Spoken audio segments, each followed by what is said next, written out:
Good morning, my dear students. In the previous class, we have studied about our constitution.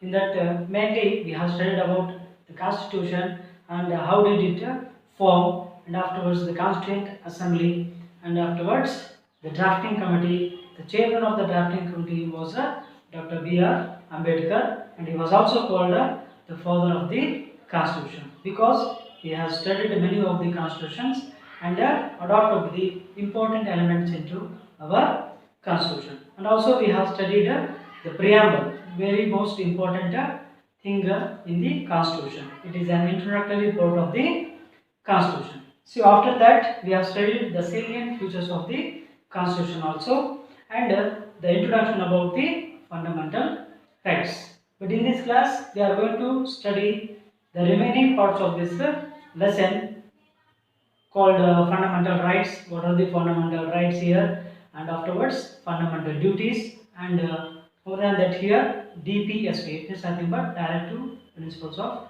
state policy we are going to study in this class.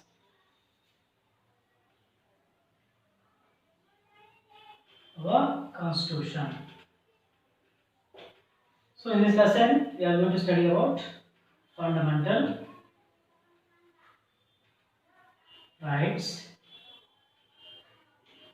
and duties, and DPSP is nothing but directive principles of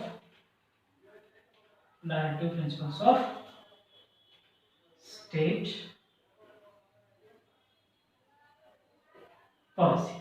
So first let us study about fundamental rights.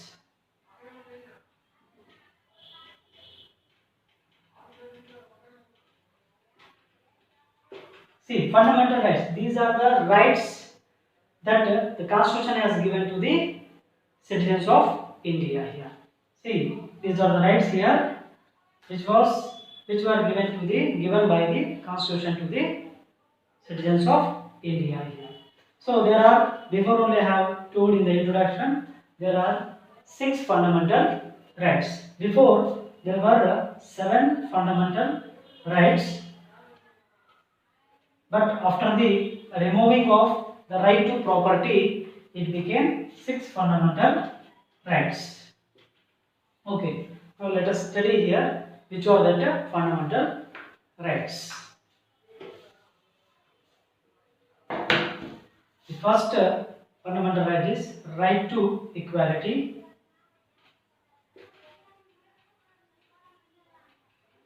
Right to equality. Next one is right to freedom.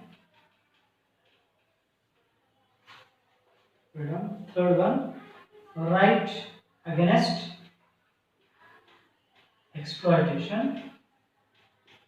Right against exploitation. And the fourth one is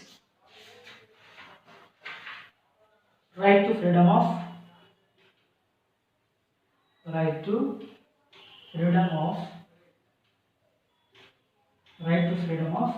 religion. Fifth one is cultural and educational rights. And sixth one is right to constitutional remedies. Right to constitutional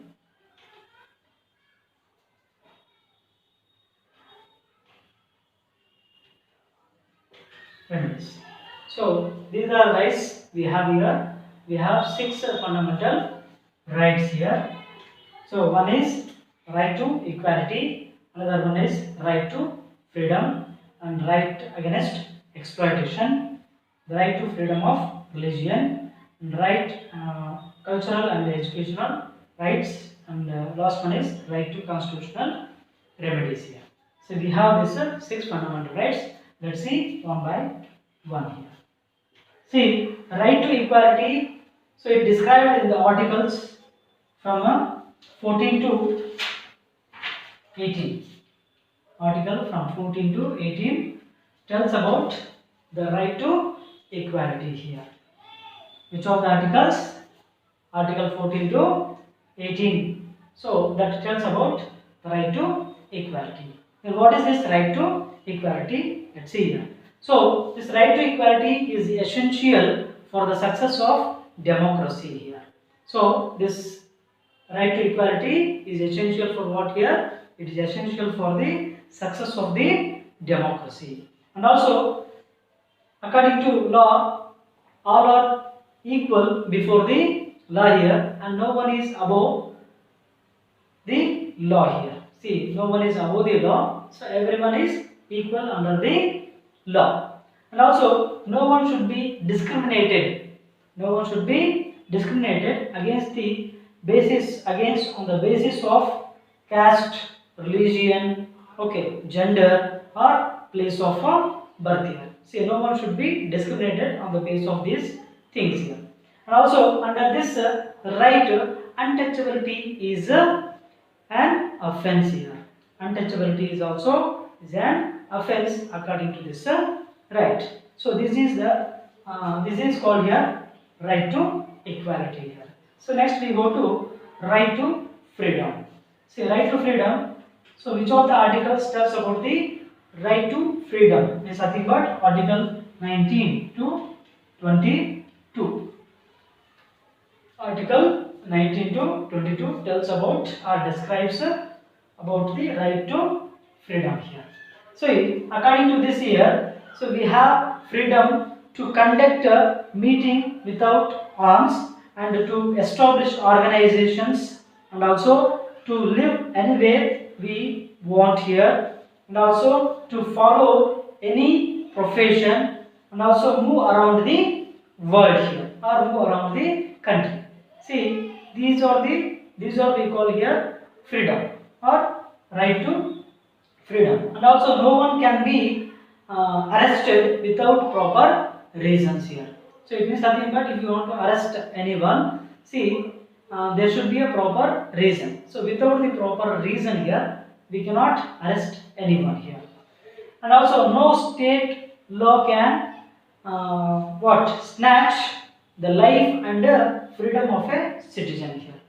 See, even the state also cannot snatch the freedom and life of the citizen here. So this is called here right to freedom. So it which of the article explains about this one is nothing but Article 19 and afterwards Article 22 explains about the right to freedom. So next we go to right against exploitation here. So which of the articles tells about this one is nothing but Article 23 and Article 24. Article 23 and Article 24 tells about the right against exploitation. So what it tells means nothing but it prevents. What it prevents? The exploitation of women, children and poor and afterwards the weak people here. It prevents the exploitation of these people. And also begging and afterwards Devadasi system, Sati system and afterwards immoral activities and forced labor have been here prohibited here. These are prohibited according to this right. And also employment of children under 14 years, that is also punishable offense here. What is that? Employment of children under 14 years. Okay, is also here punishable offense. Okay. And later we are going to study about one more important right, that is right to freedom of religion. So which of the articles explains about this one is nothing but Article 25 to Article 28. See 25, 26, 27 and 28. These articles tells about the right to freedom of religion here. So what is this right to freedom of religion is nothing but here no religion has been given the status of the national religion. It means nothing but we did not announce any religion as the national religion here. Okay. And also citizens can accept any of the religion, or they can practice and they can propagate it also here. And last one is here, use of the religious places. Using of the religious places for political activities or any other activities, it is also here prohibited here.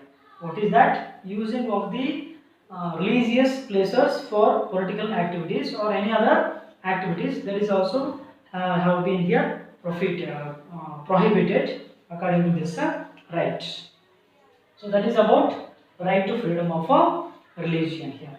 So later we go to the fifth one, that is cultural and educational rights. So which of the articles tells about this one means Article 29 and 30. Article 29 and afterwards Article 30 explains about the cultural and educational rights here. So let's see here. See, all the citizens of the country, okay, they have their own culture and afterwards script and afterwards language. So all the citizens of the country, they have their different languages and after different culture like that here.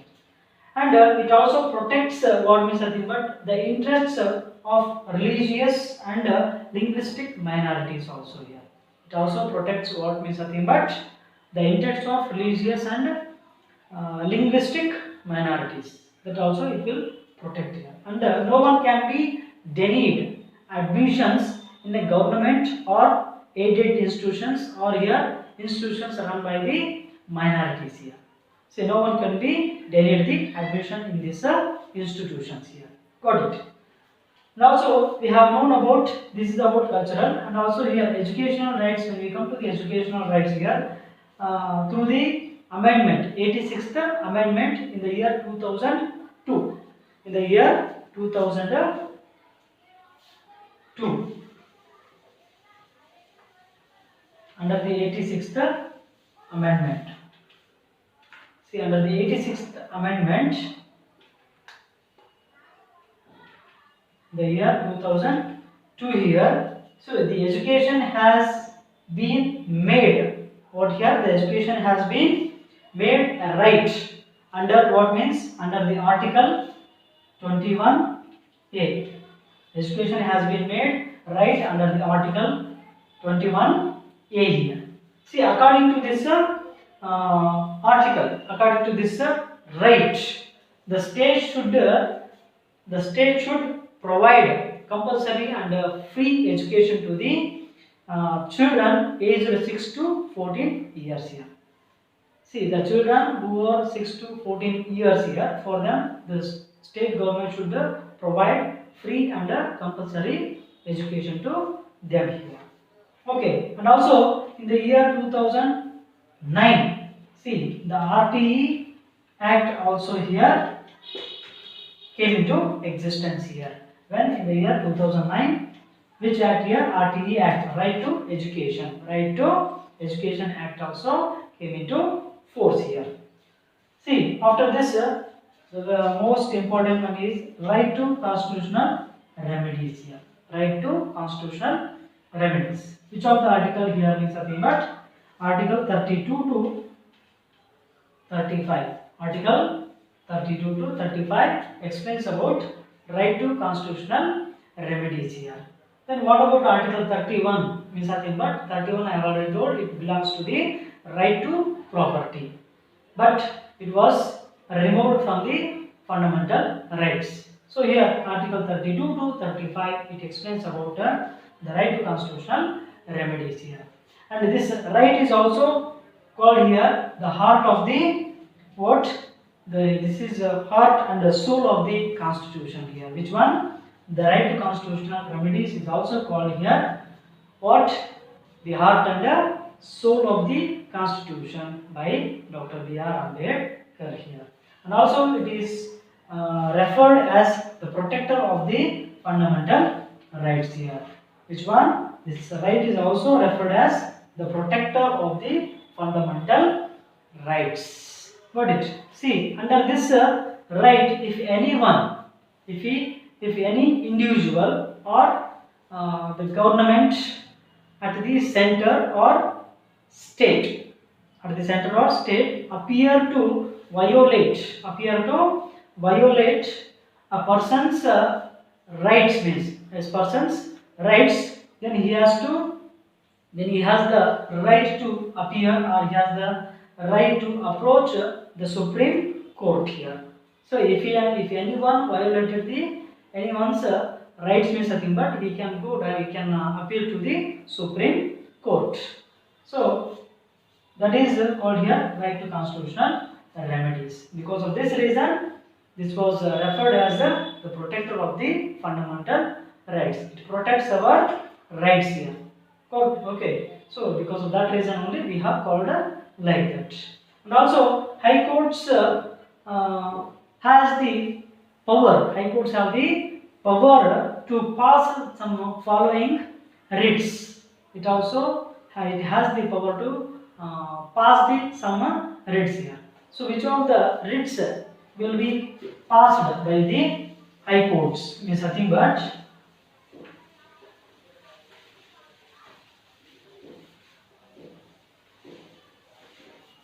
high courts have the power to pass the writs, following writs. Which of the writs it will pass, means nothing but one is habeas corpus.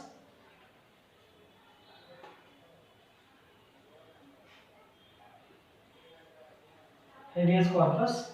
Next one is mandamus.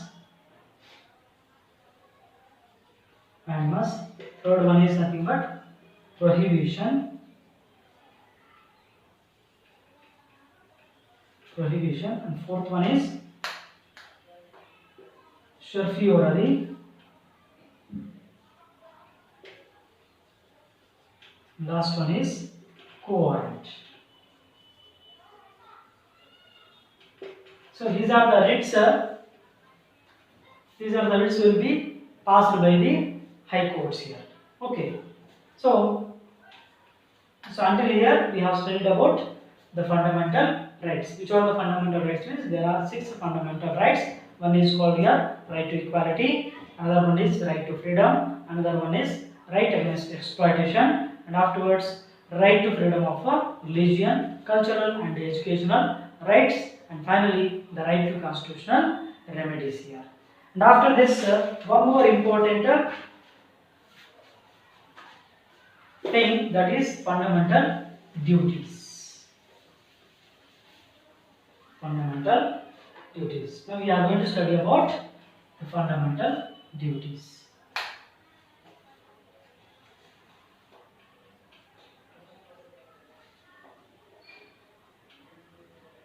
Fundamental duties. I have already told how many fundamental duties are there, means nothing but we have 11 fundamental duties here. How many? We have 11 fundamental duties. See, the 10 fundamental duties included. So in the fourth chapter here, fourth chapter, A part, fourth chapter in the A part under the clause 51A.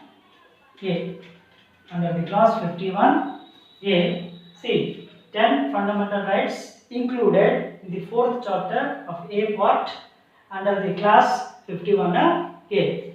Then one more fundamental right, that is 11th fundamental right included. Included in the fundamental rights by the 86th amendment. By 86th amendment, one more fundamental right added in the one more fundamental duty added in the fundamental duties. See, that is in the year 2002. Okay, then the 10 fundamental rights became here 11 fundamental rights here. So before there were only 10 fundamental duties here, and now it became the 11 fundamental duties here. Okay. Then which are the fundamental duties? Let's see one by one.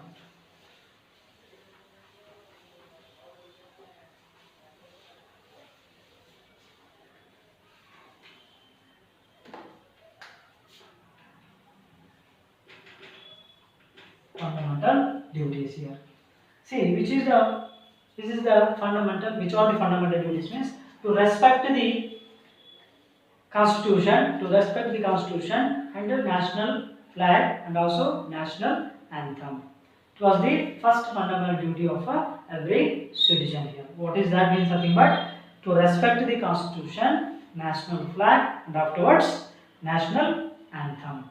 The second one is here to follow the noble ideals. To follow the noble ideals that inspired our national struggle for freedom here. See, which of the noble ideas inspired the national struggle? Inspired the national struggle. Why means nothing but to get the freedom here. Okay. And also to protect the integrity of the nation here, or integrity of India. So we have to protect. This is one of our duty to protect the integrity of our nation here. Okay, because we are living in this country, so anyhow we have to respect our country, and also we have to obey, and we have to protect the integrity of the nation. So not only our nation, so we have to protect the integrity of other nations also here. Okay, we have to respect other nations also here. Okay, and also to defend the motherland when called upon to do so here. So if call comes from our motherland to protect means nothing but, so definitely we have to go here. So protecting the motherland is our the most important duty here. Okay. So next another one is here to promote the spirit of common brotherhood. And also we have to promote the what means spirit of the common brotherhood, and we have to disown those rituals which are against to the dignity of the woman here. So we have to disown that rituals which are against to the dignity of the woman. We should not follow that. We have to disown that rituals here. So later we have to preserve our rich heritage also here. We have to protect our rich culture. So that is also one of our duty to protect the culture of our nation. Got it? And another one is to protect and develop environment also. We have to protect and we have to develop our environment also here. Okay, environment is very important in everyone's life here, because we are all living in this environment. See, if it is environment good and we also healthy, we will also be healthy here. So that's why here, so we have to protect and we have to develop the environment, and also we have to show the compassion to animals here. So we should be kind to the animals. We should not kill the animals here. We have to protect even animals also here. Animals also the source of our, the resource of our nation. So we have to protect even animals also. And afterwards to develop the scientific temper and the spirit of inquiry. So we have to develop what means nothing but we have to develop the scientific temper, and also we have to develop the spirit of inquiry. Okay, and to safeguard the public property. To safeguarding the public property is also one of our duty here. So we should protect our public property here, and abstain from violence. No one should violate that public property. So protecting of the public property is also one of our duty here. Okay, and to strive towards the excellence of individuals. We have to struggle towards the excellence of individuals and also collective activities here. Not only individuals, so we have to work for the excellence of collective activities also here. Got it? And the last fundamental right, that is here, the parents or guardians. The parents or guardians. So they have to provide the opportunity for what here? The opportunity for education. The opportunity to get the education to their children, the children of 6 to 14 years, the children of 6 to 14 years. That is their duty to provide education to their children here. So that was added in the fundamental duty. So after the 86th amendment in the year 2002. Then before there were only 10 fundamental duties. So after adding this duty here, those became here 11 fundamental duties here. Okay. So this is about here fundamental duties here. See, without rights here, the fundamental rights. See, without the rights without the duties, rights without the duties have no value here or significance. So it means nothing but both are very important. It means nothing but both sides are very important here. Okay. It means nothing but both are the both sides of the single coin also here. It means nothing but both are very important here because both are dependent on each other. So that's why the fundamental rights and the fundamental duties are also both are also very much important. So later we are going to study about one more important point of this lesson, that is called here directive principles of a state policy here. See, what are the directive principles of state policy? That is, we call here DPSP. It means nothing but directive principles of state policy. Directive principles of state policy here. Then what is the aim of this directive principles of state policy? It means nothing but it aimed to establish welfare state here. It aimed to establish a welfare state. What is the aim of the DPSP? Means nothing but establishing the welfare state also here. And it is incorporated under the fourth part of the Constitution. It is incorporated in the fourth part of the Constitution. So which of the articles related to this means nothing but Article 36 to 51. Article 36 to 51 is related to what here? DPSP here. So which of the articles here? 36 to 51, and it incorporated in the fourth part of the Constitution here. Okay, and these principles are also served as the guidelines to the state here. These principles also serve as guidelines to the state. Guidelines to the state here. And through these here, the government intends. The government what here? The government intends to provide economic, social, and political justice to all the citizens here. What it intends means, what the government intends through these principles means nothing but through these principles, government intends to provide economic, social, and political justice to all the citizens of the India here, and also it to provide adequate means of livelihood to all the citizens here. Adequate means of livelihood to all the citizens, and later to prevent the community wealth, and resources from becoming the private property of few people here.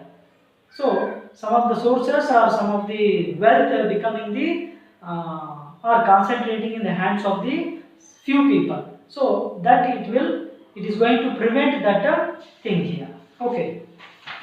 Then later here, to provide equal pay for the equal work for both men and women here. Provide equal pay for equal work here. So that is, and also to both whom here, both men and women here. And also it protect labor welfare also. And also it protect labor welfare also. The later we go to here, to provide public assistance to those who are old, sick and weak here. So who are old, who are poor, who are sick, who are helpless, for them it will provide the public assistance here. What it will provide? It provide the public assistance to that kind of people. So next, to implement a uniform civil code, see throughout the country here. See, it implement the what here? Uniform civil code where throughout the country. Next, to provide opportunities for the development of the health and preschool education to all the children below 6 years. What? It will provide the opportunities for the development of the health and development of the health and also preschool education. What? Preschool education for the children below 6 years. Who are below 6 years, they are going to get what? Health for them here, development of the health and preschool opportunities to that people, that children here. Got it? Next one, to protect the historical monuments and maintain places of historical interest here, and also protecting the monuments, also historical monuments, because those are the symbols of our old age rulers here. Okay, it means nothing but, so we should come to know about the old rulers or historical empires, and afterwards rulers means nothing but those are all the examples for their what? Contributions. Those are all the contributions of the many of the rulers of our ancient history and afterwards modern history. Okay, when we study about that one, many of the rulers, they have given many of the contributions to the country here. So those are all, when we see that monuments and all those things here, they are going to remember. Okay, and their contributions we are going to see, and we are going to okay, come to know their what? Contributions to the India here. So that monuments we have to protect. That is also one of our duty here. To what here? Protecting the historical monuments here, and also maintain places of historical interest here, and also maintaining the what? Historical places of historical interest. That is also one of the aim of the DPSP here, and to separate the executive from a judiciary, and also what is one more work of the DPSP is nothing but separating the what? Executive from the judiciary here. Okay, these are all the organs of the what? Government. Which are the organs of the government? Legislature, executive, and after judiciary. Here it separates the executive from the judiciary. So next, to protect the international peace and to respect international law here. So it will protect. See, DPSP protect the international peace here, and afterwards international respect the international even law also here. Okay, and to establish Gram Panchayat. One more work of the DPSP is nothing but that is the establishment of the Grama Panchayat. This also comes under DPSP. And to encourage rural and cottage industries. Encouraging the rural and cottage industries also here. Okay, that is also one of the work of the DPSP. What means nothing but number of the cottage industries and the rural industries should be increased here. So that is also one of the source of our national income here. Okay, so we have to develop that kind of, and by establishing, by protecting, or by encouraging that rural and what cottage industries here, we can bring more and more employment opportunities also here for the village people also here. Okay, that is also one of the thing of the DPSP. And to organize and develop agriculture and animal husbandry on modern lines here. So we have to follow even the ancient, nowadays we are following the ancient type of farming and afterwards agriculture here. So with that we have to implement what? Modern way. So modern always technology. We have to use the technology, modern technology, and we have to implement in the agriculture. So then only we can what see the development in the agriculture also here. If agriculture developed means nothing but automatically our country's income and afterwards respect will also develop here, because from ancient onwards we have depended on the agriculture. That was the main source of income. That was the main profession of the people here. So nowadays we are going to see different kinds of works here, jobs we are going to see here. But from the ancient people here, so from long back we were doing only that agriculture. So nowadays, because of alternative jobs here, we are leaving, but we should not leave that agriculture. We have to continue. Okay, and it organizes and develops the agriculture in the modern way. And also animal husbandry also. Animal husbandry also, it is giving the modern touch to that animal husbandry also here. And to ensure the prohibition of liquor, so we have to prohibit that production of the liquor also here. Okay, so it is because it's not good for the health also here. Anyhow, we are getting the income from that production of the liquor, but it is dangerous to the health of the people here. So that's why we have to prohibit that production of the liquor here. And also to ensure development of farming based on the scientific methods here. So I have already told here, we have to follow the scientific methods. Where is nothing but in the development of the agriculture. So modern way, in the modern way we have to do the farming here. So it means we have to implement some scientific methods in the agriculture. It means nothing but we can grow more and more crops here, and afterwards many of the modern techniques and many of the scientific methods, number of scientific methods are there. So some of the other countries also here they are using the scientific methods and all those things. Even we also should use this scientific methods. We have to adopt these scientific methods in our farming also here. Then we can see really definitely we are going to see the development in the agriculture. Okay, this is also one of the work of the DPSP. And finally, so these are the what principles and works of the what DPSP, directive principles of the state policy. But before I have told here, well, fundamental rights. See, it relate to an individual. Fundamental rights, it relates to an individual, but whereas the DPSP relate to the whole community here. Okay, it belongs to the whole community here, but whereas the fundamental rights, it belongs to only an individual here, only an individual. So these are the DPSP, principles of the DPSP here. So in this lesson we have studied about the fundamental rights and the fundamental duties and also DPSP. So which are the fundamental rights means nothing but we have 6 fundamental rights.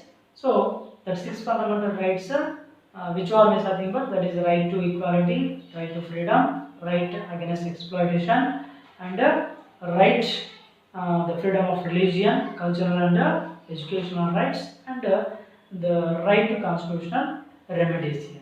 Okay, so the right to constitutional remedies is also called here the heart and the soul of the constitution by the Dr. B.R. Ambedkar. And also it is called the protector of the fundamental rights. It means why means nothing but if anyone violated our rights means nothing but we can appeal to the Supreme Court, then we by that we can get the justice. Because of that reason it was called here the protector of the fundamental rights. Then which of the articles will tell about this fundamental rights means nothing but article 12 to 35. Article 12 to 35 will explain about the fundamental rights here. And also when we come to the fundamental duties, article 50 under the clause of 51A, so that tells about and it is included in the 4th chapter, the A part, and 51A under the subclass of 51A tells about the what here fundamental rights here.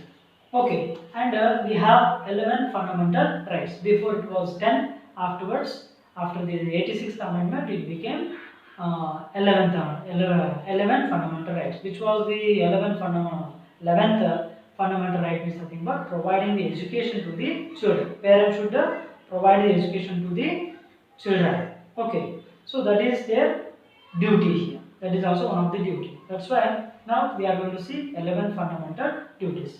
When we come to the DPSP means nothing but what was the aim of the DPSP means nothing but it want to establish the welfare state. Okay, it wanted to establish the what here welfare state, and we are going to see this on DPSP in the fourth part of the Constitution, and Article 36 to 51 explains about the fundamental directive principles of the state policy also, and also these principles serve as the guidelines of the state. So this is about DPSP. Hope you all understood this lesson.